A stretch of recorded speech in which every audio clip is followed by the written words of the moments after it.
Welcome to the Hackiversity Podcast, where students learn how to achieve more by doing less in college.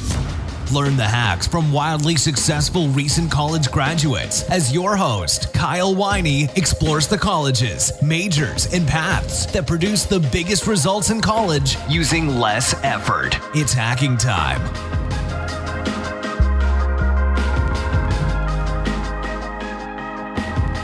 Hey, Hack Nation, Kyle Winey here, and do I have a treat for you today?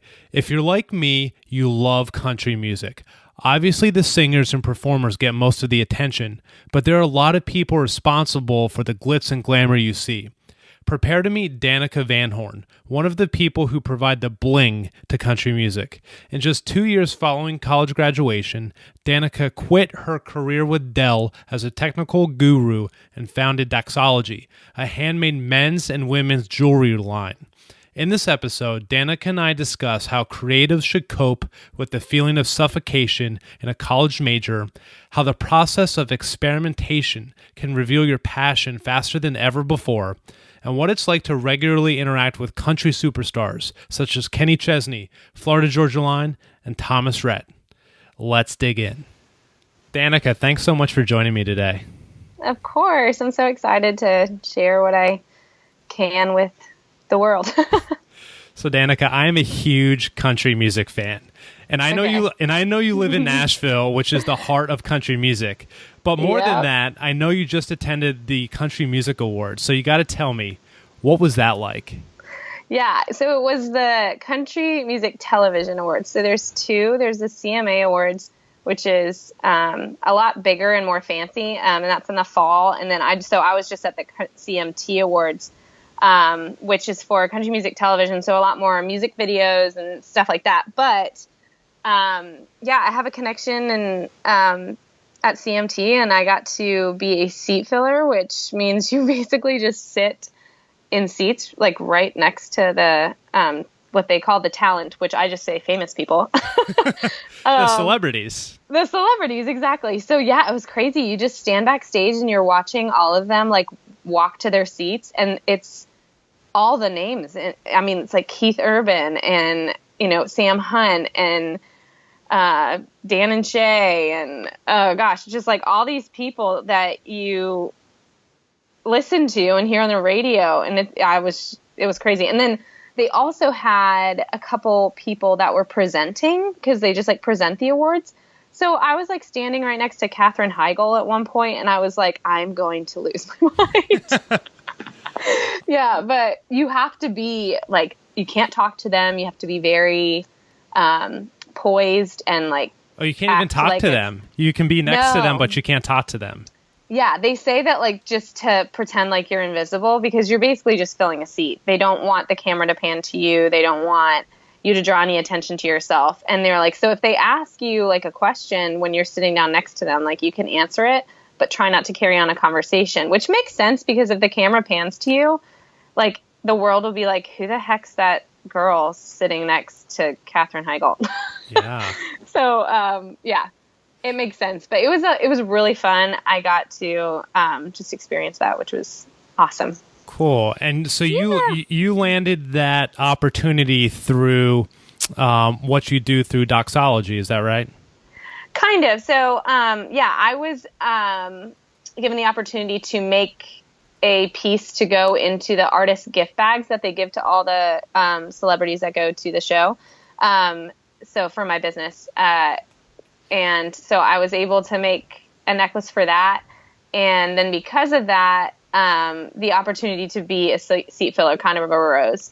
I love it. Which is awesome. Yeah. Yeah, I love it. And I want to get more into what exactly you do through Doxology, making pieces for celebrity and stuff. But Danica, before we deep dive into Doxology, I just have one quick question for you to set the stage. How old are you? I'm 29. So you're 29 years old for everyone out there, and Danica has accomplished some really amazing things. We're about ready to explore. Okay.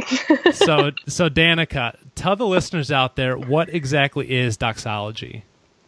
So Doxology is a company that I started around 5 years ago, but it's been full-time for 4 years now. And I hand make men's and women's jewelry, and I sell it on my website and in stores in Nashville. And then over the last year, I opened my own storefront here in Nashville, and I sell my jewelry there. So it's a men's and women's jewelry company, and it's been the biggest journey and crazy ride of my life, but it's been 100% worth it being a small business owner for sure.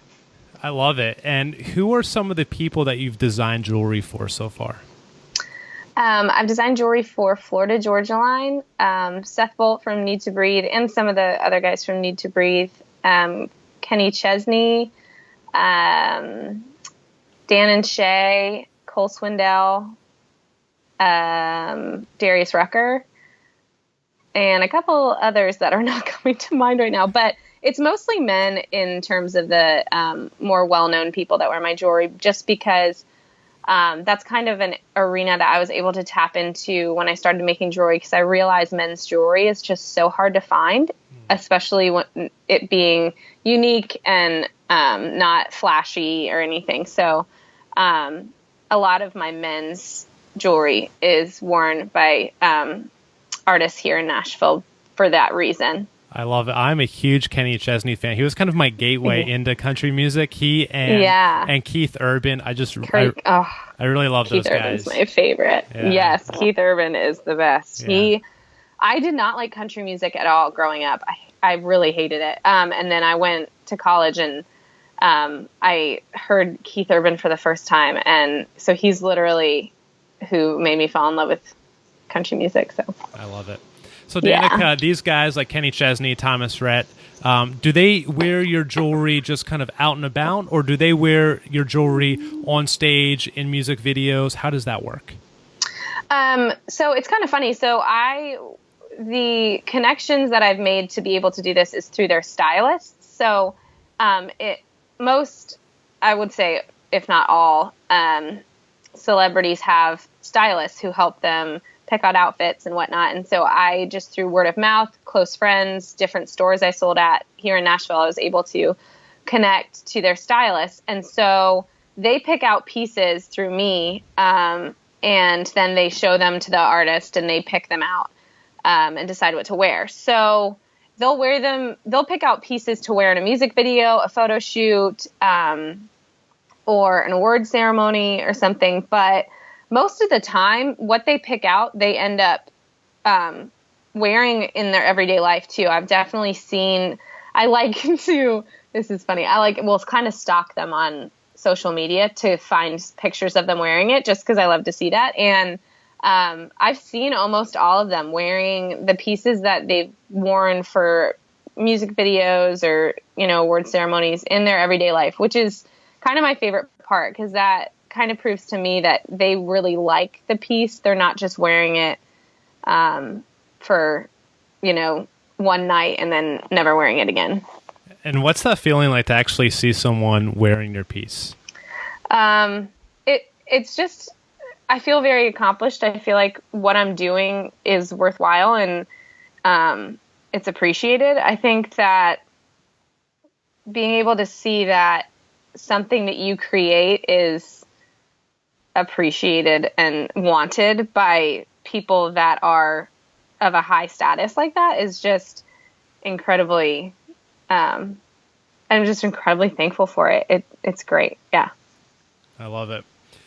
Danica, you are obviously a really accomplished creative person, but I also know that you are very technical in your background, and we'll get into that more later. But do you consider yourself more technical, or do you consider yourself more of a creative? I definitely would say I'm more of a creative, but I will also say I would not be as much of a creative if I didn't have the base of being technical, because I've always loved creativity. Like, my mom was a basket weaver growing up, and I used to help her, and I just loved making things with my hands. I would make little trinkets and stuff all the time when I was little. And that's kind of what got me into jewelry, because I started making it in high school. And and then that moved on into college. It was just a hobby. So I have a technical background in computers and coding, but it was graphic design that I had to take a couple courses in like coding for graphic design in college. And that's what made me fall even more in love with like making things and creating things. And that goes hand in hand with not only creating things with your hands, like what I do every day, but creating things in terms of my website and my logo and a lot of different graphic design stuff that I still enjoy doing. So I'm much more of a creative, but I definitely would not be where I am without the technical. Yeah, that's fascinating. So Danica, I love the story about you getting into basket weaving first and then transitioning into making jewelry. And I think that's I think that's really fascinating because a lot of students, I think, approach what they want as their end game first, and then they kind of miss over the fact that oftentimes it's more of a windy path, just like your story is. You know, you never anticipated making jewelry for Florida Georgia Line and Kenny Chesney, but it just kind of happened because you were basket weaving one day. Yeah. So for and it's because my mom was. Yeah. So for people out there wanting to perhaps start their own business, wanting to dabble in something that they believe they're passionate about, what is the first step that you recommend that they take? Honestly, I think it's just starting to dabble in a bunch of different things. I figured out that I loved to be creative and make things with my hands because I just started doing it with my mom, and I just realized how much I loved doing it and how these little tedious tasks or creating things gave me joy and made me happy. It's kind of the same that I've had this conversation basically with musicians here in Nashville, and they feel the same way about writing music or performing, playing the guitar as I felt about not just making jewelry, but making a lot of different things. So I would say kind of have an antenna up of what things that even may seem crazy that you do, like that bring you joy and that make you excited. I mean, one of my friends, like she just gets so pumped about like sneakers. Like she just loves sneakers. So I'm like, well, have you ever thought about maybe just like designing sneakers? And so it's just something that like we've had conversations about, but which is hilarious. But another friend of mine, she just like I said, with musicians, she just loves creating songs and writing songs. And I have a lot of guy friends who do the same thing. And so they made a career out of it. Yeah, I love it. In my book, I call that process experimentation. The idea is that you just get out there and you test what you like. You actually do it rather than sitting behind a desk and speculating as to whether or not you'll like it. And I really love that story about you just kind of going out there, doing it, rolling up your sleeves, getting your hands dirty, and transitioning from there. I think that's a really amazing point for students to kind of walk away with. Yeah, yeah. So, Danica, before you went to Doxology, though, you were working at Dell as a product lead in a technical capacity, right? Yes, yes. I started as a software analyst for them. Yeah. So why Dell? So I was a computer science major in college, and honestly, I can dive really deep into that whole journey. But Dell happened because I actually had a friend in college whose dad worked for Dell. And so I was one of the only friends of hers that was in a computer major and in college. And so she was like, oh my gosh, my dad wants to talk to you about like possibly connecting you with a job, because none of our other friends are in an engineering field. So I just gave him my information, and he ended up getting me my first job out of college with Dell. Wow. So this came because you knew someone. It came through a referral. Yeah, networking is so important. Oh, 100%. I would not be anywhere if I was not networking. So, Danica, what was the job environment like in Dell, and how does that kind of compare to the job environment you work in now through Doxology? Yeah. I mean, it's a 180. So I didn't really know like what I wanted to do with my computer degree. And so I just started looking for jobs just because you need a job right out of college anyway. So I got that job, not really knowing if that was what I wanted to do, but I started working there, and it was very much what I thought corporate America would be. I was at a cubicle sitting 8 hours a day on a computer and just coding and testing code and, sending it back and forth between the developer and the people who actually put it into motion. Did you enjoy it? No. You hated it? I hated it. Why is that? Yeah. I realized then, and I mean, looking back at it now, I was not using my creative outlets and the creativity that I know was just rooted inside of me at all. Because I mean, to be honest, I clawed my way through my courses in college. And it was because I didn't really know what I wanted to do until the end of my junior year was when I was like, I was realizing I love the graphic design aspect of coding. I don't like you can't really see what the end result is. I loved that in graphic design coding, you could type in something and all of a sudden the screen would change and everything. So, I did not like that my creative outlet wasn't being used, that I was literally not knowing what this code that I was testing and processing through was doing. I would go home at night from work and I would just start crafting and like making things because I couldn't do it all day.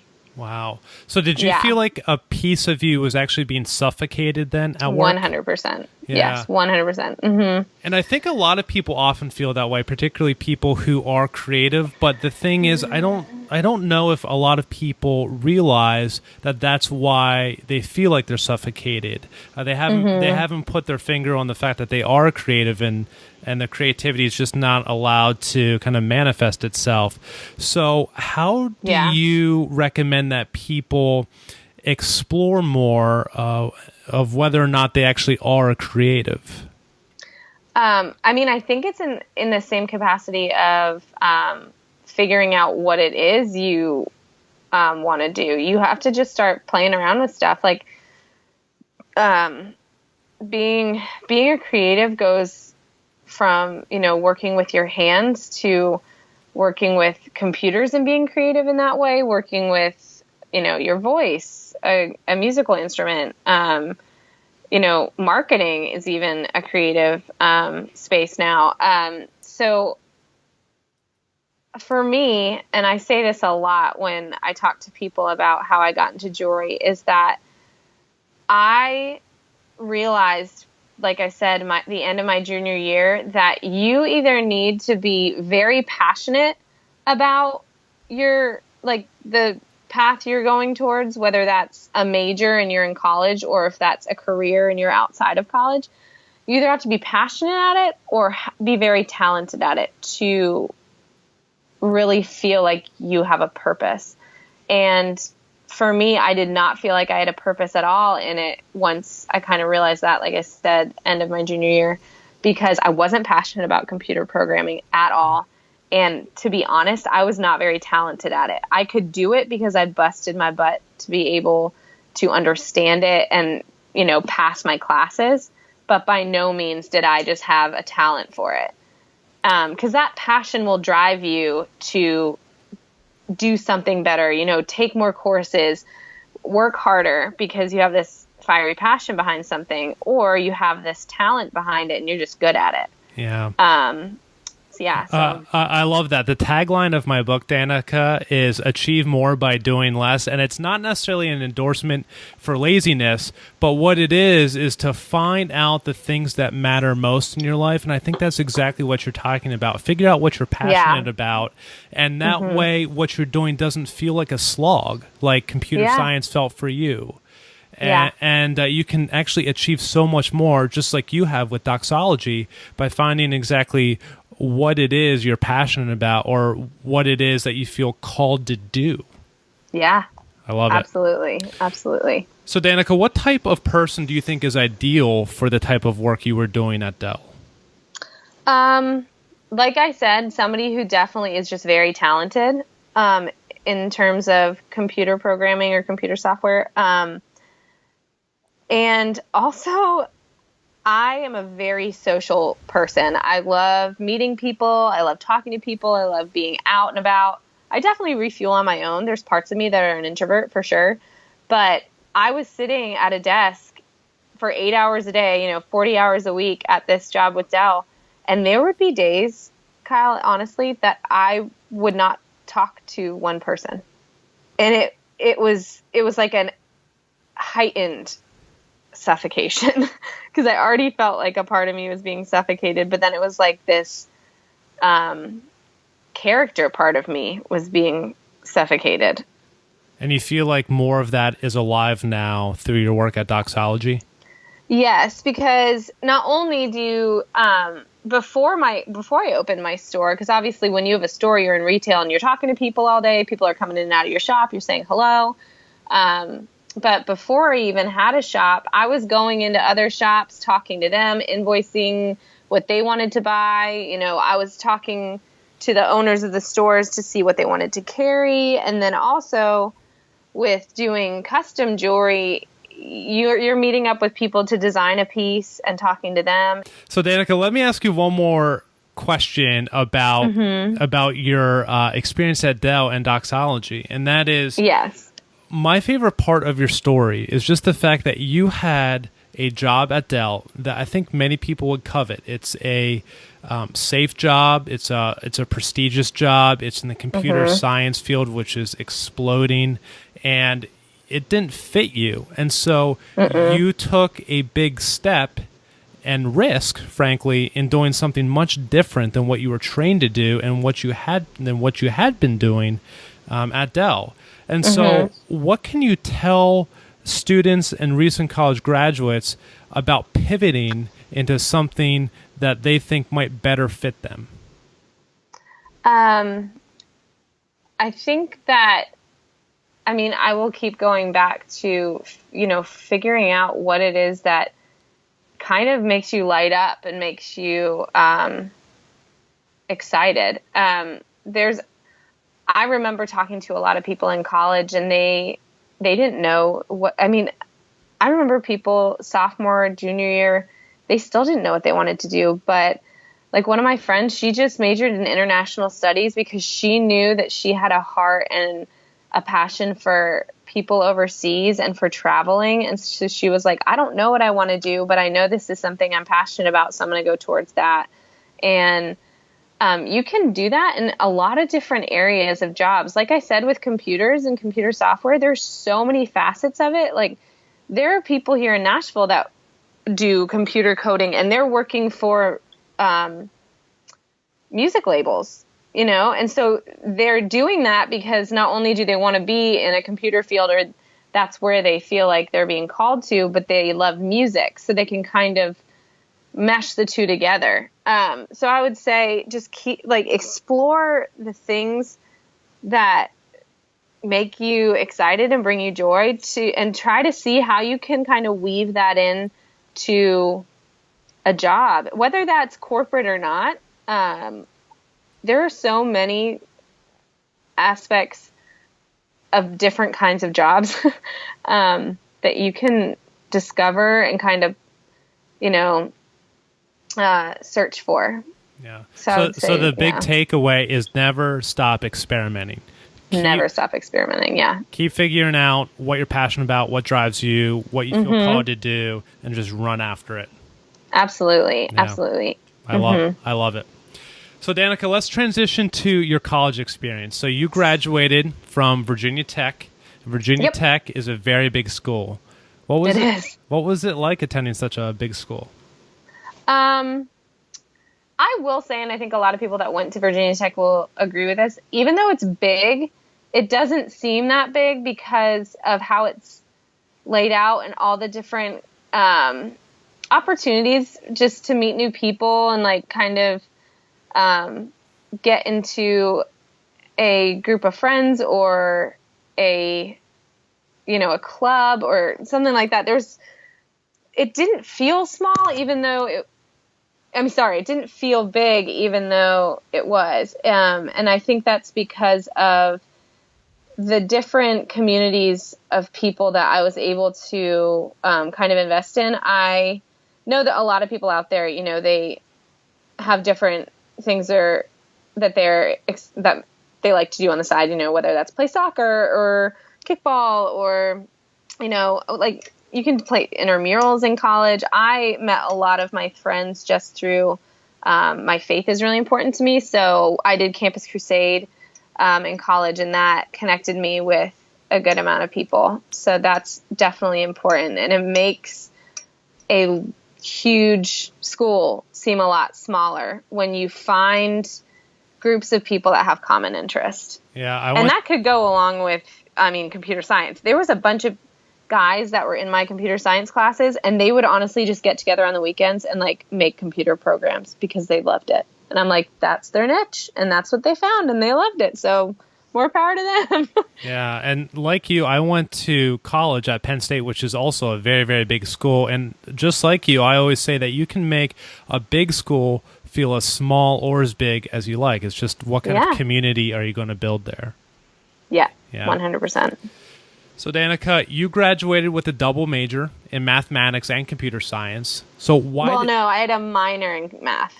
Oh, you had a math minor. Okay, I got it. Yeah. So why did you choose to minor in math and major in computer science? Well, that was honestly my dad's doing. So when I was in high school, I honestly kind of flirted with the idea of not going to college right out of high school because I had no idea what I wanted to do. Absolutely no idea. I thought for a second, I was like, maybe I'll just go to cosmetology school because I like doing hair and makeup. My dad was like, yeah, that's not going to happen. So he was like talking to me about it, and he's an engineer. He has been my whole life. And he just said, Danica, you're really good at math. You're really good at science. I did always like computers. They always fascinated me. And I think that was just the kind of creative, technical aspect that I liked. So he just said, if you like engineering, it could be an amazing field for you to be in. So why don't you go into college trying that? If it doesn't work and that's not what you want to do, we can figure that out when that day comes. And I thought, that's a good idea. I should just go for something and see how it works. I liked the thought of it wasn't stuck in stone. It's not like I had to do it. And he was right. I scored really, really well in math and science. I got really good grades in it in school, in high school. So I just went that route. Your dad is a wise man. That's exactly that's exactly what I recommend in my book. And for one of the reasons why is what your dad said, and that is engineering has application beyond engineering itself. And so my question is, have you found that to be true? Yes. I'll even say this. I still use coding with my business. I do my own graphic design. I do my own website. I've even done websites for a couple of my friends' businesses just because they're trying to save money, and I will not charge that much to do it. But you can. That is one thing that I am very glad that I listened to my father and did that, is because even though that's not what I ended up doing in the long term, it was a great first job. It was a great major to be in. And honestly, it's been a little bit of comfort that I always have that to fall back on if jewelry didn't work out, which it's great and I love it. And I don't think I'll ever not be making jewelry, whether that's on the side or full time. But I'm really glad he directed me in that way, because I could have chosen something that would have not put me in the place I am now, even though I am in a completely different place. Yeah. Danica, one of the other things I promote in my book is that employers absolutely love flagship state schools such as Virginia Tech. And so my question is, do you think that you had an advantage because you graduated from a flagship state school in Virginia? I think it definitely helped for sure, because, for such a well-known company as Dell, they see that, okay, I was in computer science at a school that is well known for engineering, and I think that definitely did help. And I think that it's also, I don't know how much, obviously I've never been in like a recruiting or hiring role ever, but I think that having gone to the school I did, it just says something to the people that are employing you in terms of, okay, they went to a school that has notoriety, but it also has a lot of ways that mature your character, in terms of the majors they have, even athletics and sports and all the different facets that come along with the school. I think that has a lot, that can say a lot to employers with even you saying if you did any like extracurriculars. I think that a school that has good notoriety says a lot to employers. Yeah, it does. And employers love the notoriety. There's no doubt about that. Yes, they do. Yeah. Oh, yeah. So, Danica, you graduated with a 3.2 GPA, and many students are not happy unless they're scoring 4.0s. So what do you tell these students? I will say that when you are applying for a job, I really don't think a lot of employers are going to look at, unless it's horrible. 3.2 is not bad, but I don't think that a lot of employers are going to look at your GPA and that's what's going to throw your resume off the table. I think that the employment process, especially nowadays, has gotten to be a lot more about who you are and what you're looking for in a job, and not so much a number at all. It's more holistic. Yes. And I hated that was my GPA, but at the same time, I know how hard I had to work to even get that GPA. So I was like, coming out of college, and that was what it was. I was like, you know what? And I worked really hard. And I'm looking back on it, I worked really hard at something that I was not talented at and I did not enjoy. So That's my takeaway. But even so, it doesn't seem like having a 3.21 GPA held you back at all in terms of your employment prospects, right? No, not at all. I think that also that employers are looking for people that have drive. And I honestly think too that they will say, if you're interviewing and that comes up and you say, you know what? Yeah, my GPA isn't where I wanted it to be, but I did my best and I'm looking to do my best, like with your company. And I think that just your character and how you present yourself in an interview and with a company says a lot more than a number on a page. Yeah, I completely agree. That's why I think working so hard at grades is often overrated for know, the reason that you mentioned. You can get a 3.2 and be perfectly fine in terms of your 100%. employment prospects. So, people who lock themselves away in the library just to score a full 4.0, I think, are really missing out on opportunities that can really boost their employment prospects outside of the library. Plus, that just seems really boring and really lame to lock yourself away in the library for all that time. Mm-hmm. Yes. And I made that, honestly, I kind of feel like I made that mistake my sophomore year. You could ask like friends of mine that I was able to, really establish a good relationship with later on once I kind of didn't put as much pressure on myself. But my sophomore year, I was either in my bedroom studying, at office hours, in the library, on campus, trying to do whatever I could to understand like computer programs or whatever I was doing, and trying to raise my grade. And I lost so much. Honestly, I think I lost a lot of memories that I could have had with friends because I was putting way too much emphasis on a grade. Yeah. So. Yeah. And yeah. Danica, much like you, I feel like we have a lot in common with our college experience, but much like you, I put the same kind of emphasis on grades. And my story is one where I worked really hard and I got really great grades and I graduated at the top of my class. And I'm like, okay, well, I did everything I was supposed to do. Now, where's this great job I'm supposed to get? Right. And I actually didn't have any job offers when I graduated. And I was watching one of my fraternity brothers, who was one of the biggest slackers I knew, score, like B's, and that was kind of the top line of his grade. But he ultimately got the exact job working on Wall Street that I wanted. And I'm like, wait a second, this doesn't make any sense. I have higher grades than he does. But you're right. Mm-hmm. There's really diminishing returns when it comes to GPA.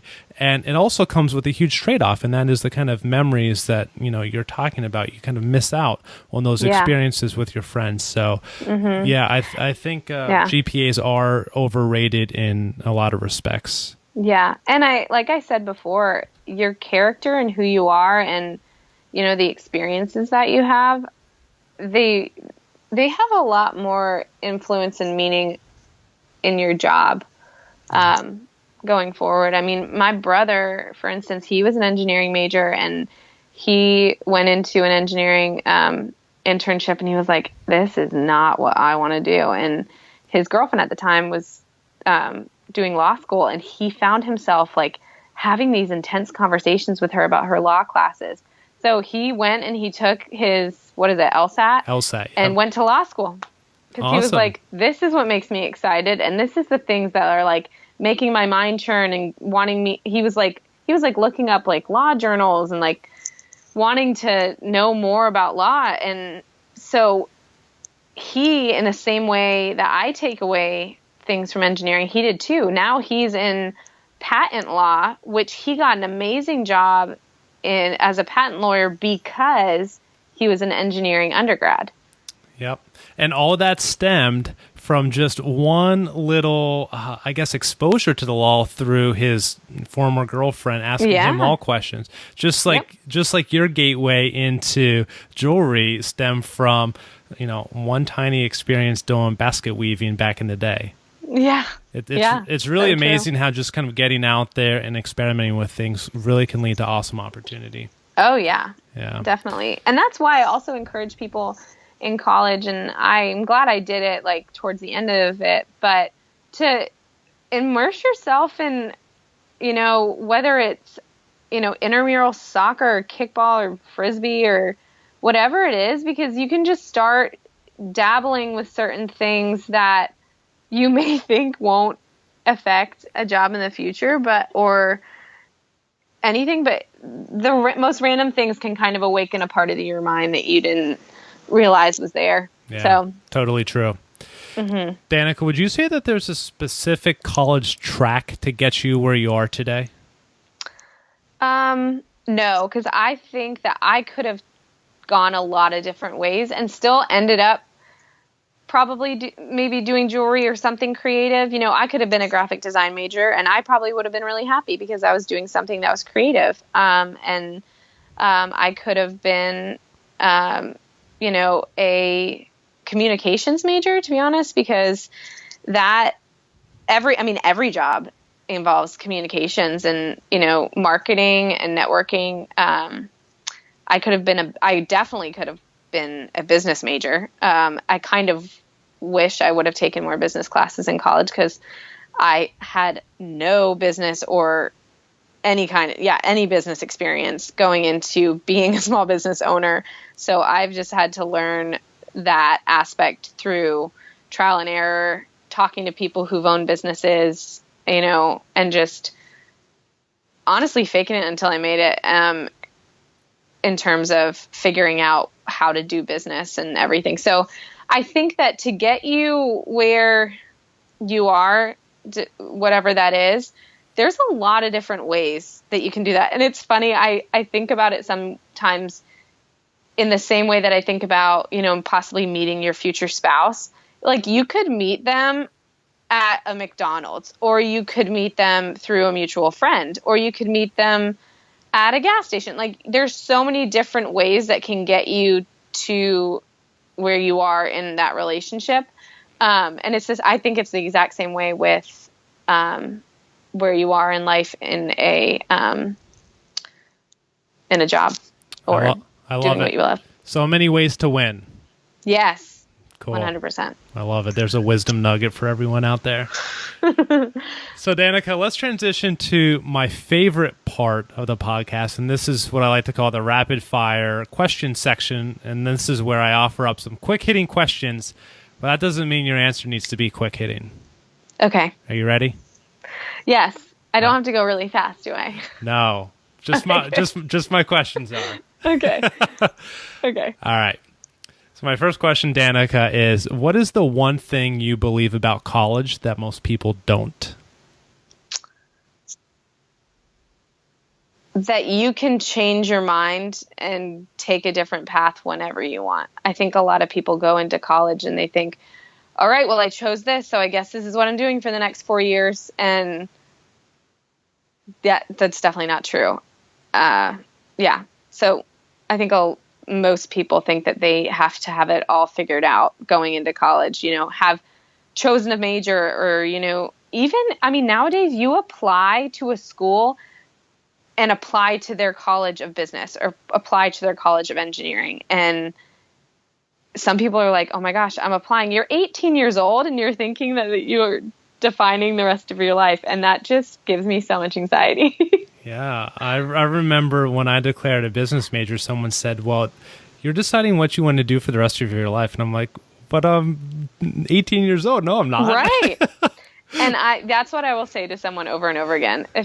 If I hear one person, around me say, well, this is going to decide what you do for the rest of your life, I will be like, no, it's not. That is not true. Yeah, I think a lot of pressure is put on you as a senior in high school applying to college. And I really hope that your book and, just people in general really take that pressure off, because that is a very young age to feel that kind of pressure to decide the rest of your life. Yeah, I hope so too. And that pressure, like you said, is a very unnecessary kind of pressure.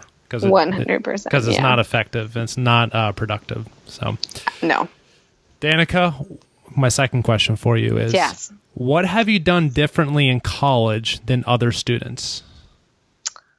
Ooh, what have I done differently in college than other students? Oh, well, the first thing that comes to my mind is I did what I didn't want to do. In the back of my mind, I knew I didn't want to do computer science and programming. And I think that I would have changed my major or changed what I wanted to do a lot earlier if I had actually listened to that small voice. So follow your gut is what you're saying? Yes. Follow your gut. Listen to, I will say, I almost want to change my answer, but it's on the same path. But don't do something because someone else tells you to. Don't give in to peer pressure. Yes. And I will say, I wanted to please my father and please my parents. And I think that's a very, very, very common stress, especially for college students. And and that's a really hard one as well, because a lot of people, I am one of the very blessed ones and grateful ones that had college paid for.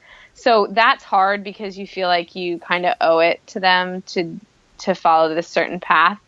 And then other people who pay for their own.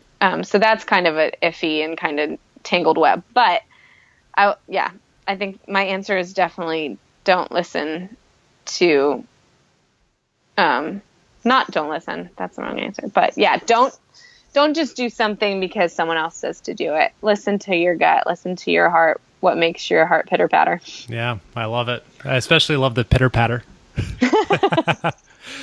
All right, Danica, third question is, what do you wish your sophomore self in high school knew? My sophomore self in high school. Well, I wish my sophomore self in high school knew that what I did in high school wasn't going to define the rest of my life. I think that even as a sophomore in high school, I thought that all the decisions I made were going to have this profound effect on where I was headed or what I was doing. I remember I was in a really, what I thought at the time, a very serious dating relationship as a sophomore in high school. And I was just like, this is the guy I'm going to marry, and we're going to go to the same college, and this is how my life is going to be. And I was literally like painting a picture of what my future was going to be as a sophomore in high school, which is crazy. I think you need to explore and have fun. And, you know, those high school and even college are the days that you need to play around with different facets of what you're interested in, you know? And I don't mean in like a fun sense, even though it can be, but I mean in a figuring out, you know, what you love and what you really want to do and the people that you want to be around. You know, who can you surround yourself with that make you better, not worse? And that I definitely would say that to my sophomore self, because I was putting way too much pressure on, you know, notoriety and popularity and who, you know, what I was wearing. And I look back on that and I'm like, oh my gosh, if I could go back to high school, I would be such a free spirit, and I would not be so rigid into like, oh my gosh, I have to look like this and I have to be like this and I have to get these grades and I have to do this. I think I'd be so much more fun. Embrace your flaws is what I hear. Yes. Yeah. Yes. Yeah, I love it. Danica, if you could recommend something to a college student in the form of a tweet, what would it be? I would say follow your passions and listen to your gut. That is tweetable. I love it. It's definitely under the character limit. I wasn't counting, but you're right. I wasn't it is. either, but I'm pretty sure it is. Maybe I'm wrong. Danica, my final question for you is, what is the one pop culture trend you remember most from college? Oh my gosh. The Dougie. The Dougie. Can you explain? Yes. I love the Dougie, but can you explain what that is? Or what was that one? Like Superman? Oh, Soldier Boy. Soldier Boy. Yes. Either the Dougie or Soldier Boy for sure. Can you explain what they are? The Dougie was that one where you like, you kind of rub the top of your head and like kneel down and kind of wiggle your knee around. I mean, it's kind of hard to describe over right. a podcast, and then the Soldier Boy one had a lot of different steps to it. But I just remember like choreographed dances were so popular in college. You would go to parties and everyone would stop, you know, when a certain song came on and start doing the dance. My favorite was when people would crank that Soldier Boy, which means they stick both arms out to the side and kind of rev a motorcycle, and then in the opposite direction they just kind of hop backwards. But typically what happened, Superman. They do the Superman, but typically what happened was people would be so rowdy that when they were hopping backwards to do the Superman, they would just knock into people and everyone would fall down. Yeah. Oh yeah. Oh man. Cool. So there were so many songs that had choreographed dances in college. Those were the best ones. Oh man, I still remember them. I know, they are memorable. The wobble. I think that might have been after college, but it was. Yeah. You and I are the same age, and I think that was like a few years after. The wobble was right afterwards, but I still learned it. Also a classic, yes. Cool. Gosh. So Danica, this has been really fun. Where can people learn more about you and the work that you do? Well, they can definitely follow Doxology or myself on Instagram. I post certain things that I'm doing in my life just for fun in terms of my personal Instagram, but they can follow Doxology and see what we're working on, new things coming up. And then Doxology is also on Twitter and Facebook.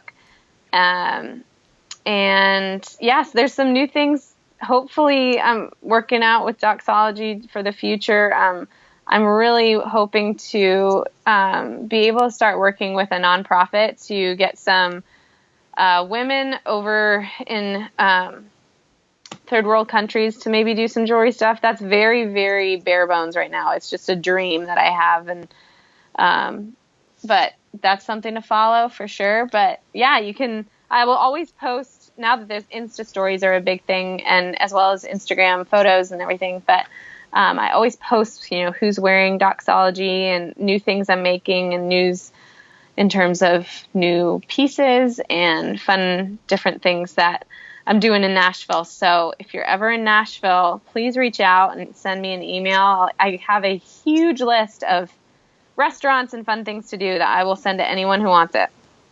I love it. Danica, we'll leave it there. All right. Thanks for coming on. Thank you.